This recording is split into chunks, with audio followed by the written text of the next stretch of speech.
Hello students, कैसे हैं आप सभी लोग। तो आज से अपना 12th पास आउट का पहला बैच स्टार्ट कर रहे हैं हम लोग।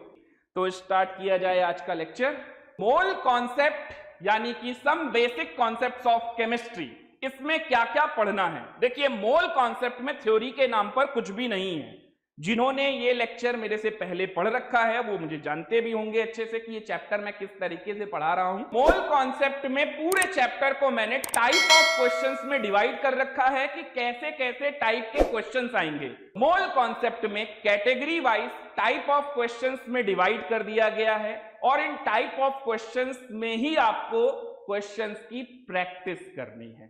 तो सबसे पहले मैं स्टार्ट करने वाला हूं टॉपिक मोल कॉन्सेप्ट के अंदर law of chemical combination. Although ये थोड़ा हल्का टॉपिक है बट इसको जल्दी जल्दी कवर करना है, क्योंकि अगर एक भी क्वेश्चन मेंस या नीट में आया तो फिर उस दिन हमें खलेगा कि ये चैप्टर में ये टॉपिक क्यों नहीं पढ़ा। तो मैंने कहा ना, हर चीज इंपॉर्टेंट है और जितना सिलेबस में कंटेंट दिया गया है वो सारी की सारी चीजें अपने को कंप्लीट करनी है, एक भी चीजें नहीं छोड़नी है। ओके, तो लॉ ऑफ केमिकल कॉम्बिनेशन में सबसे पहला है law of conservation of mass, that was given by Antoine Lavoisier in 1789। Antoine Lavoisier papa of chemistry यानी कि फादर ऑफ केमिस्ट्री। तो law of conservation of mass आखिर है क्या। किसी भी केमिकल रिएक्शन में total mass before reaction is always equal to total mass after reaction, क्योंकि मास तो कंजर्व है। तो यही है हमारा law of conservation of mass. Okay, यहां पर आपको जो थ्योरी लिखी जाएगी अगर आप उसको आसानी के साथ पढ़ लेते हैं, याद हो जाता है तो अच्छी चीज है। अदरवाइज मेरी आपको सलाह यही है कि आप कोई भी बुकिश लैंग्वेज वाली चीज या कोई भी थ्योरेटिकल लैंग्वेज टाइप की चीजों को रटे ना, बल्कि उन चीजों को समझें। अगर समझ में नहीं आ रहा है तो एग्जाम्पल के थ्रू आप उस चीज को समझें, जैसा कि लॉ ऑफ केमिकल कॉम्बिनेशन में आपको करना चाहिए। आपको एक भी लॉ याद करने की कोई जरूरत नहीं है। आप अगर एग्जाम्पल के थ्रू उन चीजों को समझेंगे तो बहुत अच्छे से समझ लेंगे सारी चीजों को। तो जैसे लॉ ऑफ कंजर्वेशन ऑफ मास है, इसको कैसे याद करूं, बहुत सिंपल सा तरीका है। कोई भी एक एग्जाम्पल ले लीजिए और उस एग्जाम्पल में सोचिए कि रिएक्शन होने से पहले जितना मास था, क्या रिएक्शन होने के बाद भी उतना ही मास रहेगा? बिल्कुल रहेगा। कोई एलिमेंट हवा में थोड़ी ना उड़ गया। तो एटम कंजर्व है तो उसका मास भी कंजर्व होगा। Law of conservation of mass पर बना है, जल्दी से नोट कर लीजिए इसको। According to this law the total mass of the reactant is equal to the total mass of the product during any physical और केमिकल चेंज। ओके, चलिए आगे बढ़ते हैं। तो नेक्स्ट है, इसका मतलब क्या हुआ, इसको जरा और डिटेल में समझ लेते हैं। Mass before reaction is equal to mass after reaction, है ना। तो total mass of the reactant is equal to total mass of the product. Mass can neither be created nor be destroyed, हम सभी को पता है। Total mass in any chemical reaction is always conserved, उसी बात को बताया जा रहा है। This relationship holds good when the reactants are completely converted into product. बिल्कुल सही बात है, अगर रिएक्टेंट हमारा टोटल कन्वर्ट हो गया प्रोडक्ट में तो ये लॉ होल्ड करेगा। अगर नहीं हुआ तब क्या करेंगे? तो टोटल मास बिफोर रिएक्शन यानी रिएक्टेंट का टोटल मास किसके बराबर होगा? प्रोडक्ट के मास के, और जितना बच गया अनरिएक्टेड रिएक्टेंट उसके मास के, है ना। तो जल्दी से इसको भी नोट कर लीजिए। In case of reacting materials are not completely consumed, the relationship will be total mass of the reactant is equal to total mass of product plus mass of unreacted reactants. Okay, चलिए तो आगे बढ़ते हैं। Limitation क्या है? Law of conservation of mass की limitation क्या है? Law of conservation of mass nuclear reaction में नहीं लगता। फिर से समझ लीजिए, law of conservation of mass nuclear reaction में नहीं लगता। क्यों नहीं लगता न्यूक्लियर रिएक्शन में? Because some mass of the reactant is converted into energy in the form of alpha decay, beta decay, gamma decay. इस वजह से मास ऑफ रिएक्टेंट और मास ऑफ प्रोडक्ट कभी भी बराबर नहीं होंगे। Okay, This law is not applicable in case of nuclear reaction because some mass is converted into energy, so that the mass of reactant is always greater than the mass of product. Okay, note कर लीजिए जल्दी से, example से इस बात को समझते हैं कि लॉ ऑफ कंजर्वेशन ऑफ मास कैसा होता है। जैसे कैल्शियम कार्बोनेट मेरे पास 10 ग्राम है, अगर मैं इसको हीट कर दूं तो ये बन जाएगा CaO और साथ में मिलेगा CO2 गैस। अगर हम ये रिएक्शन क्लोज कंटेनर में करा रहे होंगे तो CO2 गैस एस्केप नहीं हो पाएगी, यानी कि लॉ ऑफ कंजर्वेशन ऑफ मास लग जाएगा। तो अगर आप सोचिए कि ये 5.6 ग्राम है तो ये कितना होगा? According to the law of conservation of mass क्या करना है? Mass before reaction is equal to mass after reaction. तो 10 इज इक्वल टू 5.6 प्लस इसको मान लीजिए W ग्राम, तो प्लस W, तो W की वैल्यू कितनी आ गई बताइए मुझे? 4.4 ग्राम।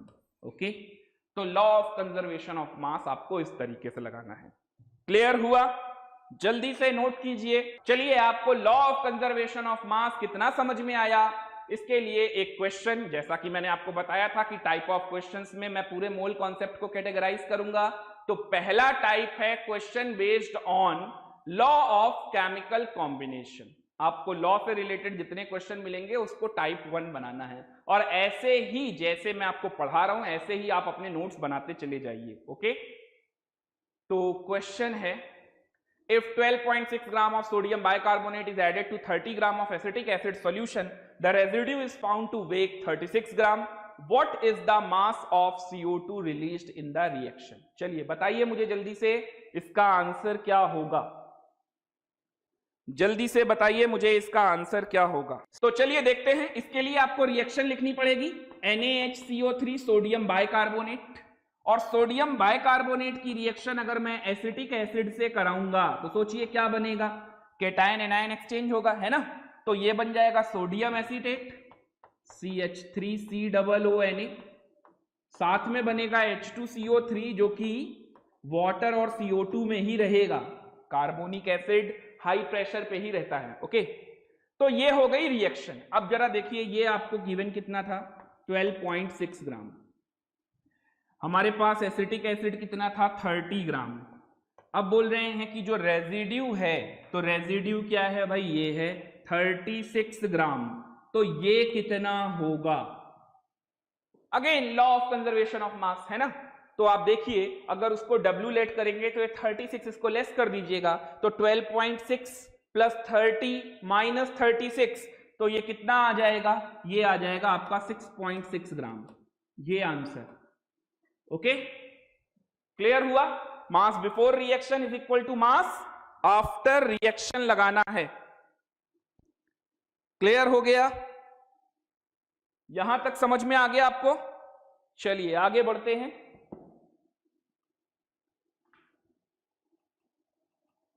अगला लॉ है law of definite proportion, law of constant proportion. ये लॉ दिया था जोसेफ प्राउस्ट ने। तो प्राउस्ट ने ये लॉ दिया था 1779 में।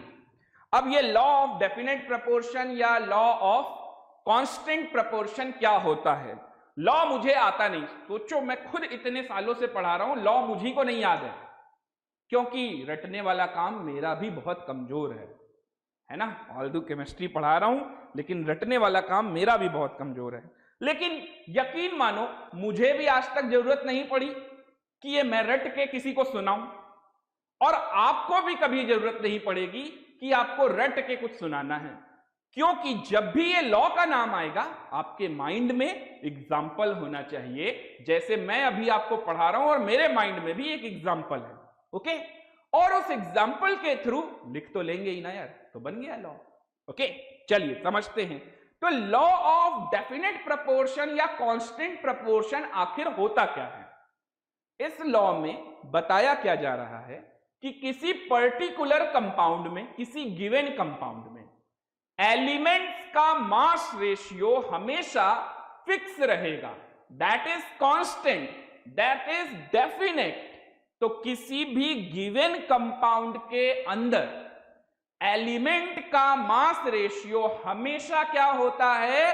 फिक्स। शर्त यह है कि कंपाउंड नहीं बदलना चाहिए, कंपाउंड वही रहना चाहिए। तो अगर कंपाउंड वही रहेगा तो एलिमेंट्स का मास रेशियो क्या रहेगा? Fix. Whatever be the source of compound or method of preparation, it doesn't matter. Okay जैसे इसके लिए एक एग्जांपल ले लेते हैं वाटर। तो H2O हाइड्रोजन कितने हैं? 2 और ऑक्सीजन कितना है? 1।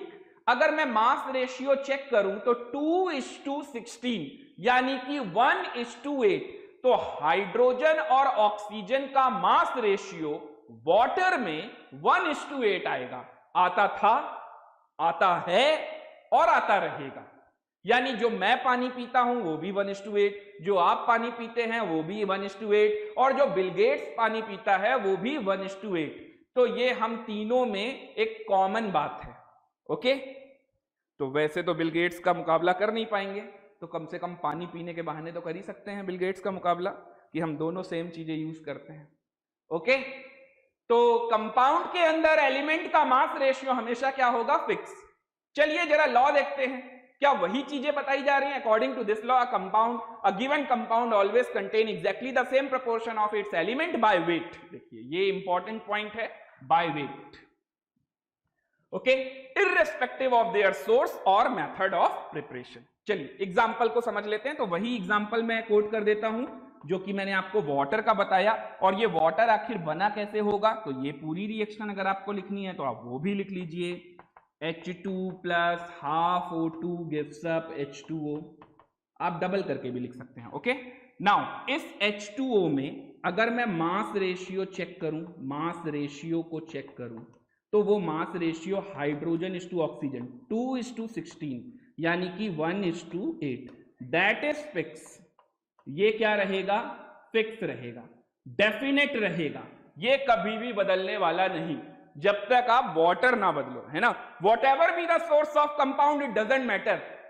समुंदर का पानी, नदी का पानी, नाले का पानी, आरओ का पानी, टैप वाटर, उसके अंदर सिर्फ वाटर की बात हो रही है, इंप्यूरिटीज की बात नहीं हो रही है।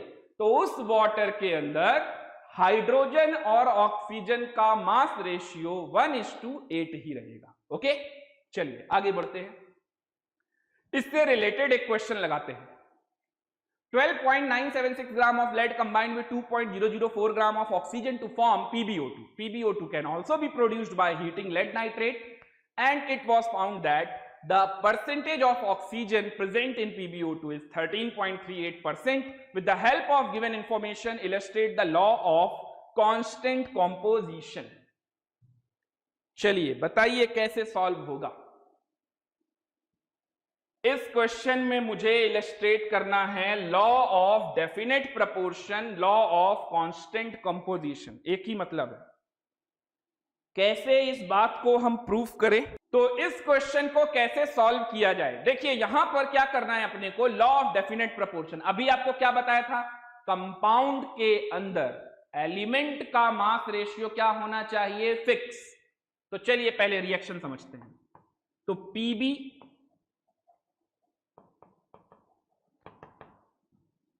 Plus O2 gives up PbO2। कितना Pb दिया है, 12.976 ग्राम। O2 कितना दिया है, 2.004। यहां पर लॉ ऑफ कंजर्वेशन ऑफ मास लगाकर इसका मास आ जाएगा 14 पॉइंट कितना आ जाएगा बताइए, 14.98 ग्राम। ओके वहीं दूसरी तरफ मुझे बताया जा रहा है कि PbO2 दूसरे तरीके से भी बनाया जा सकता है। वो कैसे, लेड नाइट्रेट को अगर हम हीट करेंगे, देखिए ये रिएक्शन भी इनऑर्गेनिक में काम आएगी आपके, ध्यान रखिएगा। और साथ में क्या बन जाएगा, NO2। ओके तो 2NO2 कर लेंगे तो बैलेंस हो जाएगा। तो लेड नाइट्रेट को हीट करके भी PbO2 बनाया जा सकता है, और इसमें परसेंटेज ऑफ O कितना है, 13.38। तो परसेंटेज ऑफ Pb कितना होगा, वो होगा 100 माइनस 13.38%। ओके ऐसा क्या किया जाए कि ये प्रूव हो जाए कि हां ये लॉ ऑफ डेफिनेट प्रोपोर्शन को होल्ड करता है। देखिए उस PbO2 में ऑक्सीजन का परसेंटेज गिवन है, लेड का परसेंटेज निकाल लोगे, हालांकि निकालने की भी जरूरत नहीं है, एक लाइन में समझो। अगर यहां इस PbO2 में ऑक्सीजन का परसेंटेज 13.38 है, तो क्या इस PbO2 में ऑक्सीजन का परसेंटेज 13.38 नहीं होना चाहिए? होना चाहिए ना। अगर ये आ गया, इसका मतलब लॉ होल्ड कर गया। तो वो कैसे निकालेंगे? तो percentage of O in PbO2, तो वो निकालेंगे। ऑक्सीजन का परसेंटेज निकालना है तो ऑक्सीजन का mass 2.004 divided by total mass, तो 14.98। ओके, तो ये 14.98 into 100, that will approximately is equal to 13.38%। अगर आता है तो ये लॉ होल्ड कर जाएगा। ओके, जल्दी से नोट कीजिए, जल्दी से नोट कर लीजिए यहां तक। किसी का कोई डाउट हो तो जल्दी से पूछिए, और यहां तक जल्दी से नोट कीजिए, साथ में साथ साथ नोट भी करते जाइएगा। ओके, चलिए नेक्स्ट आते हैं। थर्ड है law of multiple proportion given by John Dalton. तो डाल्टन ने दिया है law of multiple proportion. Okay, हालांकि इन्होंने एटॉमिक थ्योरी भी दी थी, बट यहां पर इन्होंने मल्टीपल प्रोपोर्शन दिया है, उसी को डिस्कस करना है। तो क्या होता है मल्टीपल प्रोपोर्शन? फिर से बिना किसी लैंग्वेज के एक लाइन में एग्जाम्पल से समझते हैं ये सारी चीजें।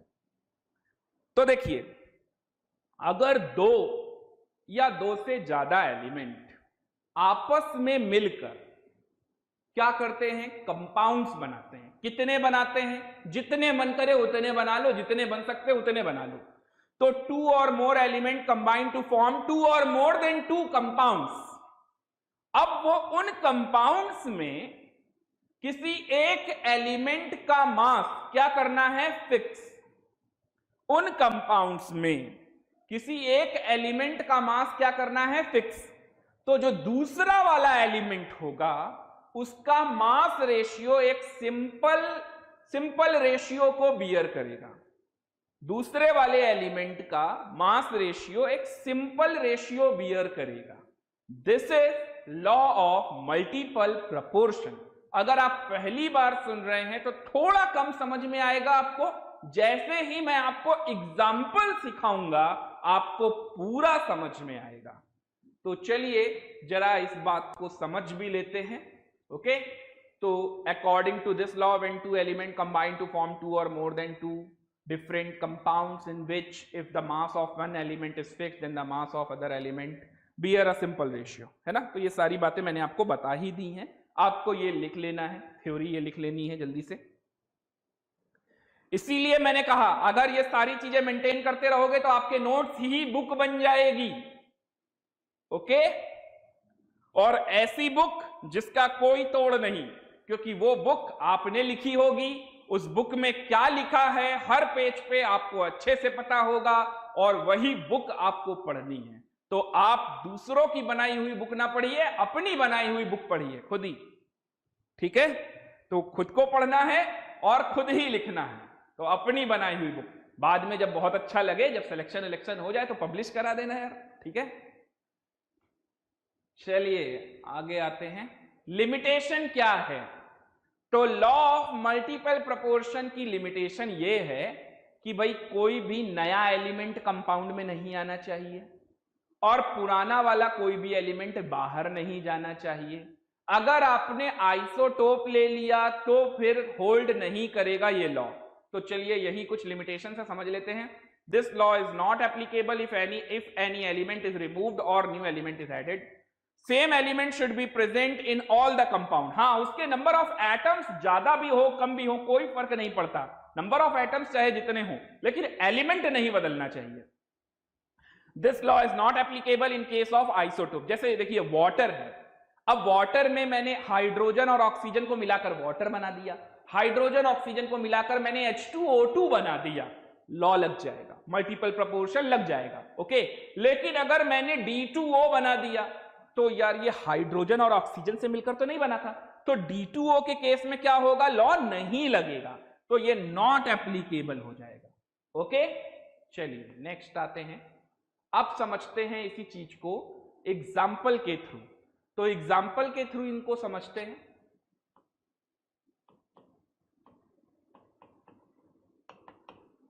जैसे मान लीजिए नाइट्रोजन और ऑक्सीजन मिलकर, आप सोचिए नाइट्रोजन और ऑक्सीजन के क्या क्या कंपाउंड्स बन सकते हैं।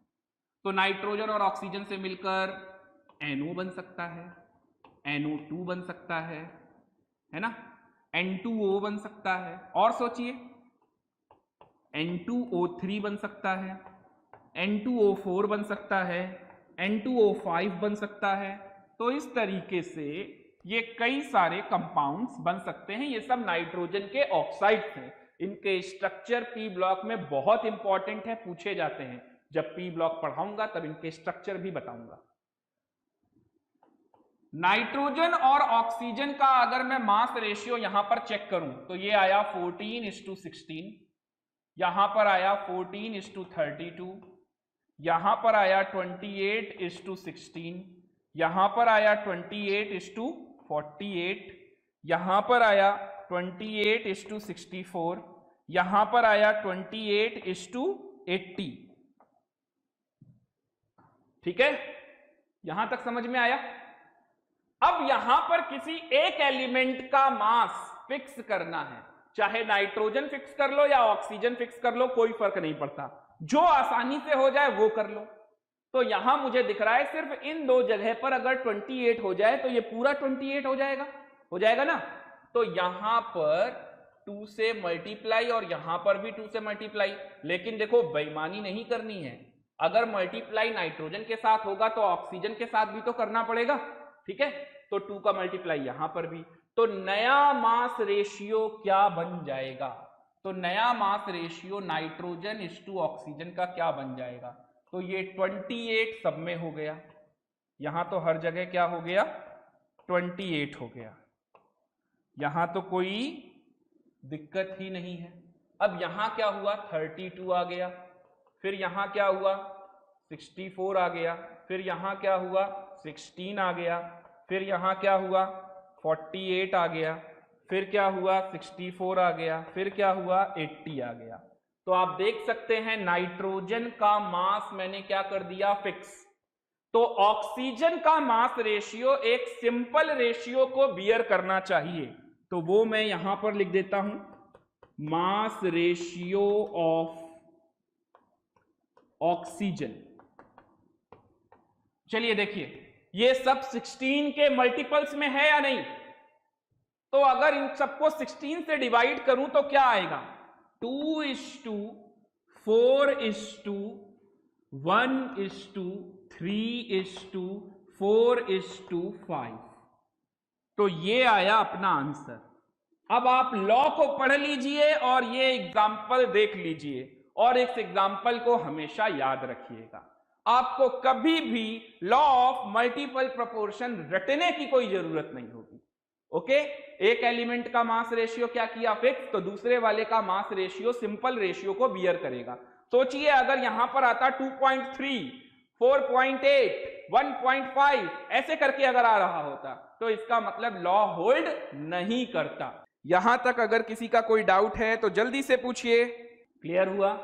चलिए अब आते हैं नेक्स्ट टॉपिक पे, इसको इरेज कर रहा हूं मैं। तो नेक्स्ट है गेलुसाक लॉ। गेलुसाक लॉ क्या है? गैसियस वॉल्यूम का लॉ है ये। तो गेलुसाक लॉ मेनली गैसेस के लिए बना है। तो जो भी गैसें रिएक्ट कर रही हैं या प्रोड्यूस हो रही हैं, अगर उन सबको एक ही टेम्परेचर और प्रेशर पे रखा जाए तो उनका मोल रेशियो वॉल्यूम रेशियो को बियर करता है, यानी मोल रेशियो बराबर वॉल्यूम रेशियो आ जाता है। इसी बात को बताया गया है गेलुसाक लॉ में। When gases combine or are produced in a chemical reaction at same temperature and pressure, then they bear a simple ratio by volume. Okay, they bear a simple ratio by volume. इसका limitation क्या है कि ये law सिर्फ gas के लिए लगता है और जो भी गैसें रिएक्ट या प्रोड्यूस हो रही हैं वो सेम टेम्परेचर और प्रेशर पे होना चाहिए। ओके, चलिए इसको एक एग्जांपल से समझ लेते हैं। जैसे कि N2+3H2 हैबर प्रोसेस ले रहा हूं मैं, N2+3H2 रिवर्सिबल या गिव्स अप, यहाँ पर रिवर्सिबल तो जरूरी नहीं है क्योंकि हम लोग इक्विलिब्रियम में पढ़ेंगे तब रिवर्सिबल की जरूरत पड़ेगी। 2NH3, तो नाइट्रोजन और हाइड्रोजन मिलकर क्या बनाते हैं, 2NH3 बनाते हैं। ओके, तो यहां पर इनका मोल रेशियो क्या है और इनका स्टाइचियोमेट्रिक कॉफिशिएंट क्या है। देखिए स्टाइचियोमेट्रिक कॉफिशिएंट होता है कि जिस मोल रेशियो में रिएक्टेंट और प्रोडक्ट यानी कि रिएक्शन बैलेंस किस फॉर्म में है। तो यहां पर देखिए इसका 1 मोल है तो ये 3 है तो ये 2 है, तो इसका स्टाइचियोमेट्रिक कॉफिशिएंट हो गया 1:3:2, ये इसका स्टाइचियोमेट्रिक कॉफिशिएंट हो गया। तो अगर मैं मोल की बात करूं तो ये 1 मोल रिएक्ट करता है, तो ये 3 मोल रिएक्ट करता है, तो ये 2 मोल रिएक्ट करता है। तो इसी तरीके से अगर मैं वॉल्यूम की बात करूं तो अगर ये 1 वॉल्यूम रिएक्ट करेगा तो ये 3 वॉल्यूम रिएक्ट करेगा, तो ये 2 वॉल्यूम फॉर्म होगा।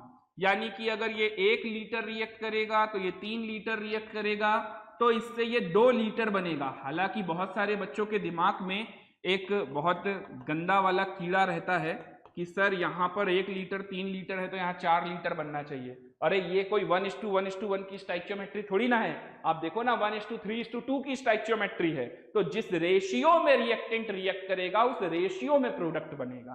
तो 1 लीटर 3 लीटर रिएक्ट कर रहा है तो यहाँ पर 2 लीटर बन रहा है, इसलिए ऐसा है। ओके, आई थिंक आपको क्लियर हो गया होगा। तो गेलुसाक लॉ, टोटल 5 लॉ हैं, 4 लॉ हम पढ़ चुके हैं 4 तक। ओके, अब ये 5वां लॉ इसके बाद अपने को पढ़ना है एवोगैड्रोस लॉ। तो गेलुसाक लॉ और लास्ट वाला एवोगैड्रोस लॉ, यहां पर गैसेस के लिए ही लिया जा रहा है। ये लॉ सेम टेम्परेचर और प्रेशर पे लिया जा रहा है। गेलुसाक लॉ में मोल रेशियो को वॉल्यूम रेशियो के बराबर करते हैं, और इसके अगले लॉ में जो कि मुझे पढ़ाना है आपको एवोगैड्रोस लॉ, इस लॉ में मोल रेशियो मॉलिक्यूल रेशियो को वॉल्यूम रेशियो के बराबर करते हैं। ओके, हालांकि कोई बहुत बड़ा डिफरेंस नहीं है क्योंकि मोल और मॉलिक्यूल में सिर्फ एवोगैड्रो नंबर का ही तो मल्टीपल करेंगे तभी तो आ जाएगा, है ना। वो काम इन्होंने ही किया था, इसीलिए एवोगैड्रोस लॉ है। According to this law, equal volume of gases under same condition of temperature and pressure contain equal number of molecules. Okay?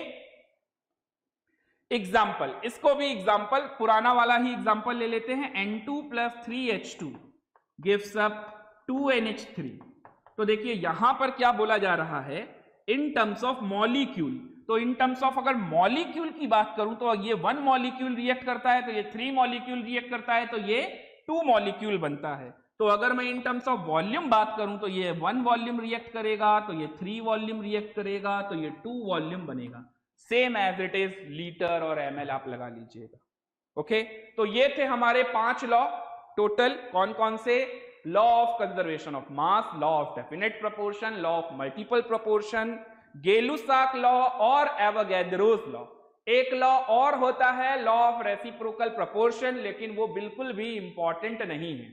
Okay, तो अगर आपको कहीं पढ़ते वक्त कुछ मिल जाए, जैसा कि अगर आपको असाइनमेंट या थ्योरी असाइनमेंट भी अगर मिल जाए, या आपने कहीं पहले पढ़ रखा हो, तो वो इतना इंपॉर्टेंट नहीं है। फिर भी अगर आपको उसके बारे में जानना है तो आप मेरे को अलग से कमेंट करके पूछ लीजिएगा, डाउट पूछने की पूरी आजादी है। चलिए, यहां तक तो बातें समझ में आ गई। अब चलते हैं अपने अगले टॉपिक पे, एटॉमिक मास।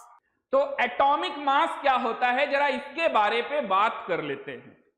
एटॉमिक मास क्या होता है इस बारे में भी बात कर लेते हैं।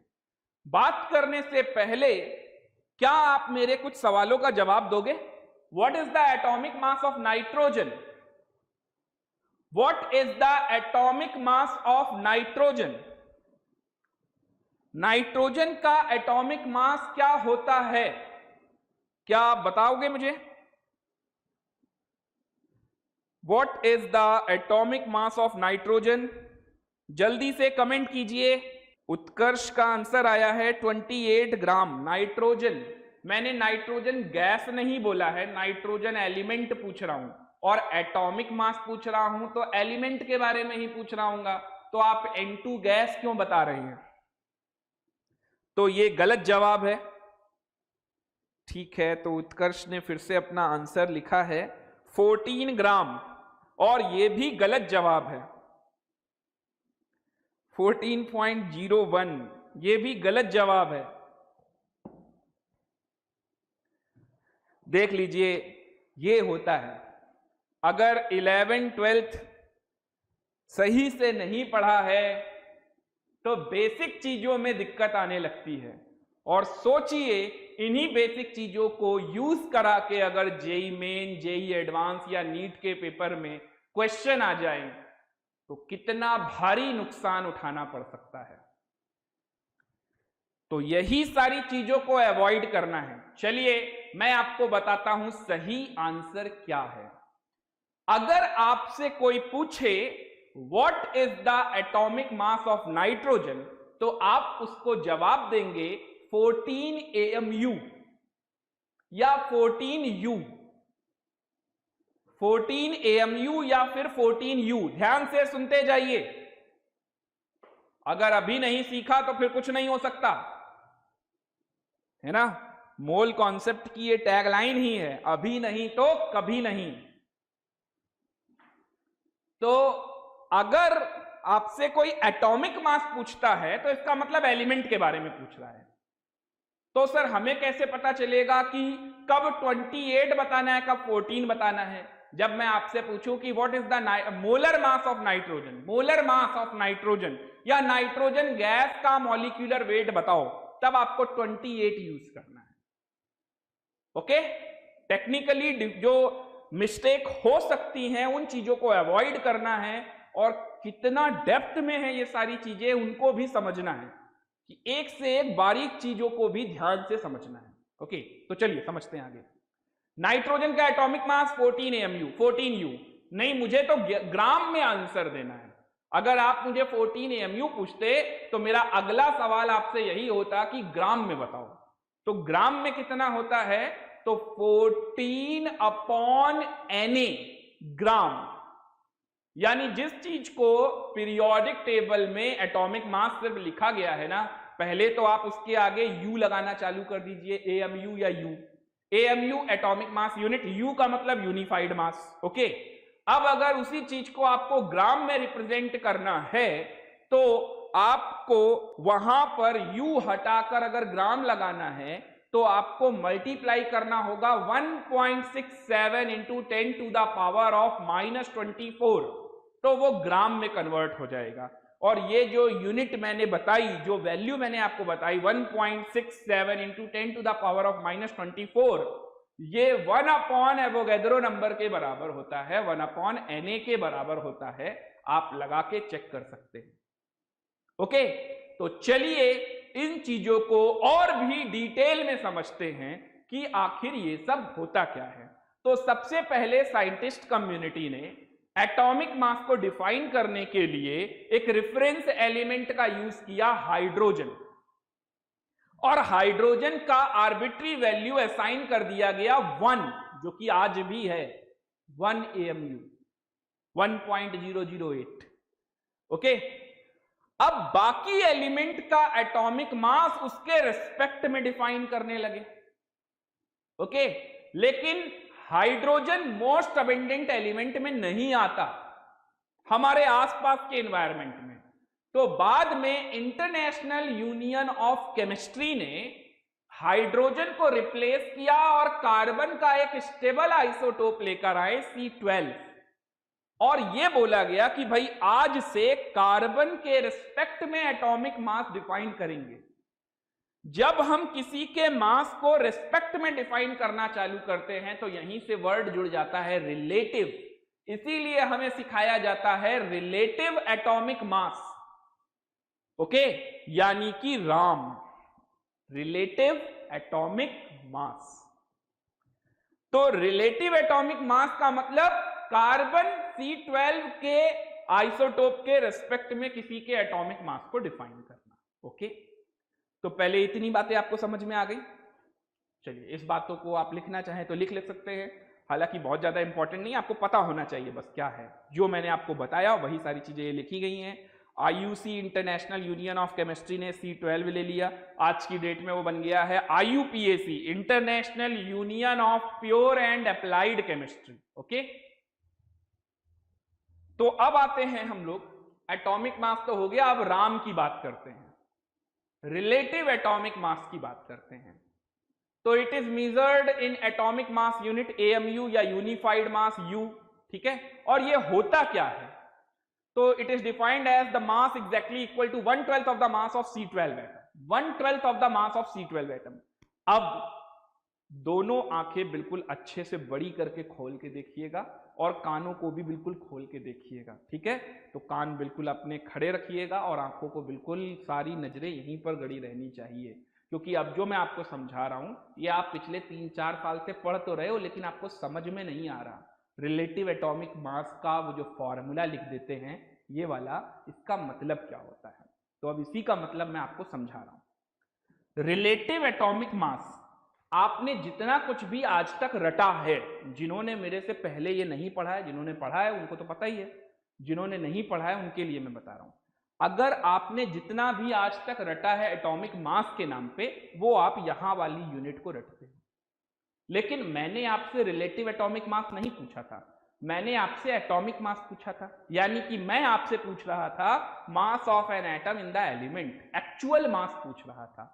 तो जब मुझसे कोई एक्चुअल मास पूछेगा तो मुझे कैसे बताना है, उसी बात को मैं समझा रहा हूं। कार्बन ये डिफाइन होता है 1/12 of the mass of C12 atom. Carbon के एक एटम का मास होता है 1.9924 into 10 to the power of -23 gram.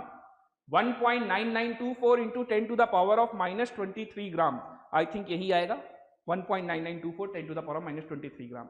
अगर आप ये 1.9924 10 टू द पावर -23 यहां रखोगे और उसको 12 से डिवाइड करोगे तो आंसर आएगा, कितना आएगा, 1.67 into 10 to the power of -24, जो कि ठीक है इतने ग्राम, जो कि 1 एवोगैड्रो नंबर के बराबर होता है।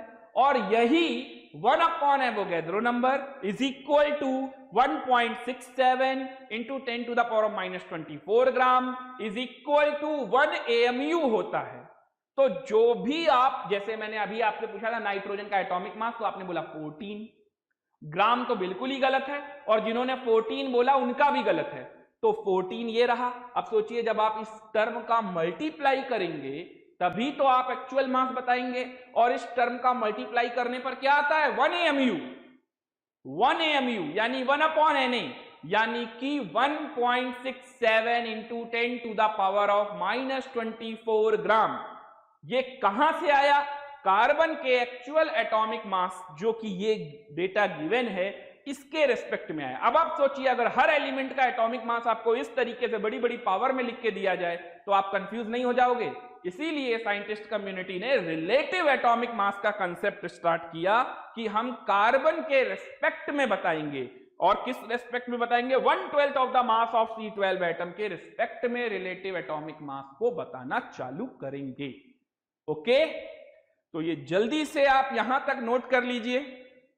तो अगर आपको किसी का भी एक्चुअल एटॉमिक मास बताना है तो देखिए बचने का तरीका, जो भी एटॉमिक मास है उसके आगे आप U लगाना चालू कर दीजिए, क्योंकि इतने टर्म का मतलब होता है 1 AMU, इतने टर्म का मतलब है 1 AMU, और 1 AMU इज इक्वल टू होता है 1/Na, और 1/Na, Na का मतलब तो आप जानते ही हैं 6.023 into 10 to the power of 23 Avogadro number.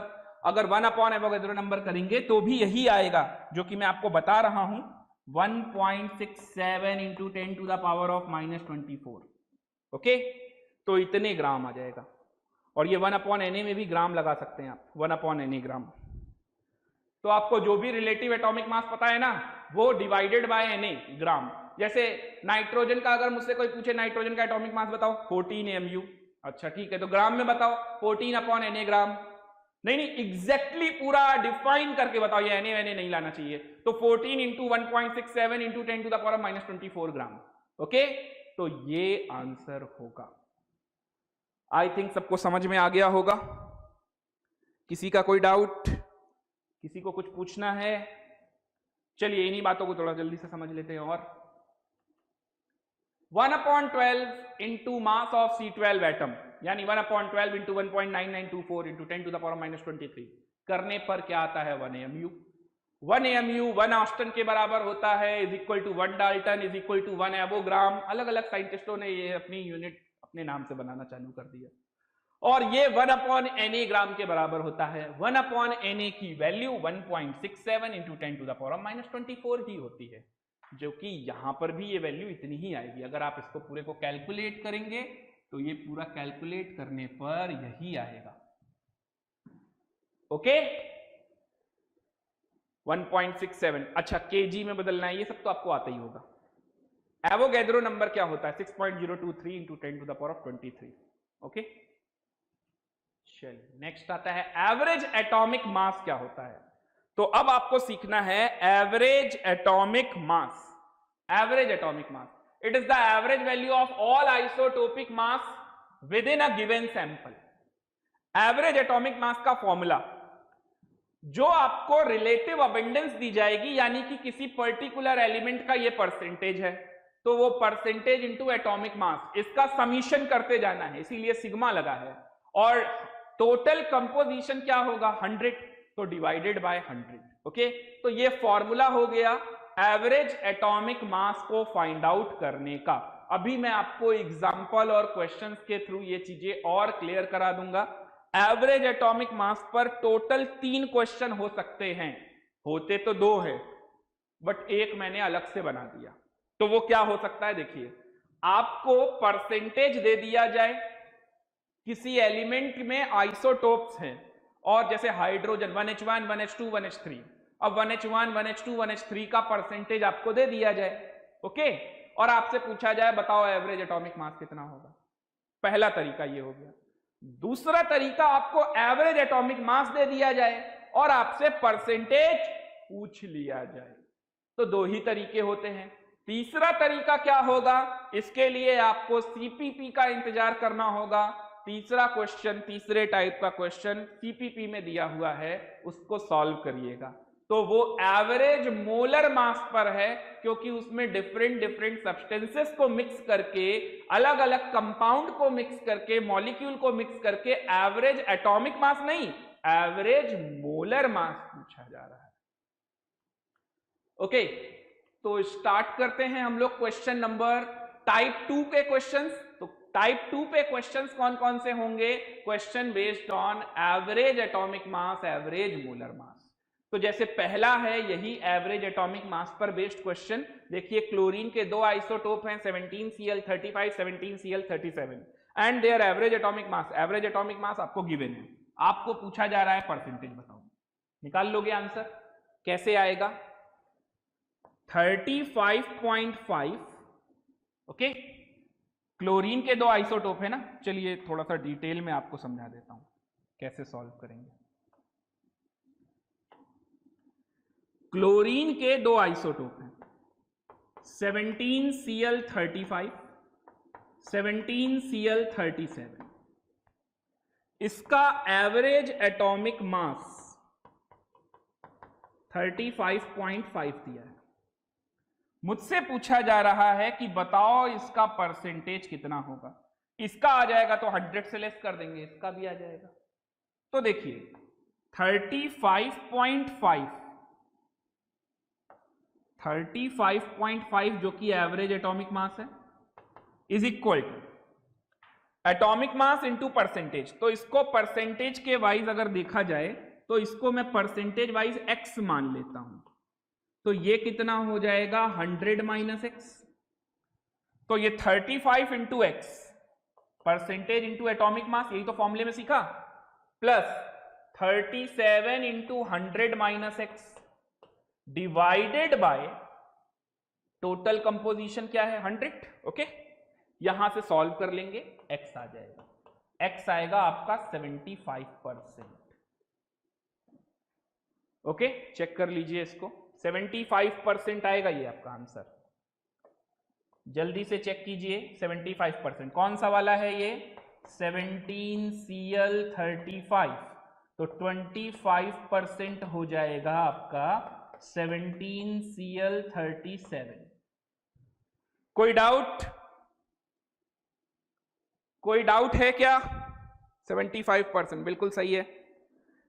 ये सवाल आपने पहले भी लगाया होगा, है ना, लेकिन आज मैं इसी सवाल को लगाने का एक नया ट्रिक सिखाऊंगा आपको, एक नया तरीका सिखाऊंगा, और वो ट्रिक आपको अभी ज्यादा अच्छा नहीं लगेगा क्योंकि आपको ज्यादा अच्छा ये फॉर्मूला लग रहा है, लेकिन वो ट्रिक कहां कहां यूज हो सकता है अगर आपको ये पता चल जाएगा तो वही आपको सबसे ज्यादा अच्छा लगेगा। तो एवरेज नाम के जितने भी सवाल होंगे उनमें वो ट्रिक काम करेगी जो मैं अब आपको सिखाने वाला हूं। ओके, चलिए देखते हैं वो ट्रिक। तो ट्रिक क्या है, चलिए समझते हैं। 17Cl35 और 17Cl37, average atomic mass given है 35.5। किसी का भी परसेंटेज निकालना है तो मुझे परसेंटेज ऑफ 17Cl35 निकालना है। तो आपको क्या करना होगा, एवरेज एटॉमिक मास, एवरेज मोलर मास। देखिए एक बात समझ लीजिए पहले, ये जो मैं आपको ट्रिक बता रहा हूं ये सिर्फ तभी वैलिड है जब कॉम्पोजिशन में सिर्फ 2 कंपोनेंट हो। अगर 2 कंपोनेंट से ज्यादा कंपोनेंट होंगे तो ये ट्रिक वैलिड नहीं होगी। ओके, तो यहां पर आप नोट करके लिख लीजिएगा, this trick is valid only for 2 components. This trick is valid only for 2 components. More than 2 components में ट्रिक फेल हो जाएगी, फिर आपको पुराना तरीका ही यूज करना पड़ेगा। ये इसका एक ड्रॉबैक है। इसकी अच्छी बातें बहुत सारी हैं। एवरेज नाम का कोई भी सवाल होगा हर जगह लग जाएगा 2 कंपोनेंट वाले में, चाहे वो एवरेज मास हो, चाहे वो एवरेज वॉल्यूम हो, चाहे वो एवरेज चार्ज हो। इवन सॉलिड स्टेट में भी हम लोग न्यूमेरिकल इस ट्रिक से सॉल्व कर सकते हैं एवरेज चार्ज वाले, एवरेज मास वाले सवालों में। तो करना क्या है, जिसका भी परसेंटेज पूछा गया है उसके लिए कैसे निकालना है आपको, एवरेज एटॉमिक मास, एवरेज चार्ज, एवरेज वॉल्यूम, जो भी पूछा जा रहा है वो डिफरेंस करेंगे दूसरे वाले का एटॉमिक मास जिसका पूछा गया है वो नहीं, दूसरे वाले का, यानी कि 37। ये वैल्यू मुझे पॉजिटिव चाहिए इसलिए मॉड लगा दिया, डिवाइडेड बाय एटॉमिक मास का डिफरेंस। दोनों का डिफरेंस कितना आ रहा है, 37 माइनस 35, और परसेंटेज के लिए इंटू 100। तो देखिए ये कितना बनेगा, ये बनेगा आपका 35.5, 37 में से गया तो कितना बचा, ये बचा 1.5, और ये 1.5 इंटू 100 डिवाइडेड बाय 2, तो ये बन गया आपका 75, 150/2। देखिए डायरेक्ट आंसर आ रहा है या नहीं आ रहा है। ये काम आप एवरेज चार्ज पे भी कर सकते हो। सपोज आपसे अगर एवरेज चार्ज वाला सवाल है किसी पर्टिकुलर, जैसे आयरन, आयरन से गया फेरस, फेरिक, अब मुझसे पूछ रहा है फेरिक का चार्ज बताओ, सॉलिड स्टेट में आते हैं ना, तो एवरेज चार्ज माइनस फेरस का पूछा है तो यहां चार्ज लगेगा फेरिक का, और दोनों में चार्ज का डिफरेंस इंटू 100। इसी तरह से वॉल्यूम वाले में, तो ये ट्रिक बहुत काम आएगी। ओके, तो इस ट्रिक को नोट कर लीजिए आप सभी लोग। किसी को कोई डाउट, किसी को कोई डाउट है, कुछ पूछना है? यहां तक अगर कोई डाउट है, कुछ पूछना है तो जल्दी से पूछिए। तो ये क्वेश्चन है एक, अब ये क्वेश्चन आपको लगाना है, लगा लोगे आप? एक एलिमेंट x है, उसमें x 56, 57, 58, सॉरी 57, 59 उसके परसेंटेज दिए हैं। The weighted average atomic mass of x, तो आपको क्या निकालना है, AAM निकाल लोगे। अभी आपको एवरेज एटॉमिक मास देके परसेंटेज पूछा था, अब आपको परसेंटेज देके एवरेज एटॉमिक मास पूछा है। तो x 56, तो 56 वाला कितने परसेंट है, यहां ट्रिक काम नहीं आएगी, 3 एलिमेंट है, तो 56 वाला 90% है, प्लस 57 वाला कितने परसेंट है, 8% है। ओके, प्लस 59 वाला कितने परसेंट है, 2% है, डिवाइडेड बाय 100, ये आ जाएगा आपका एवरेज एटॉमिक मास।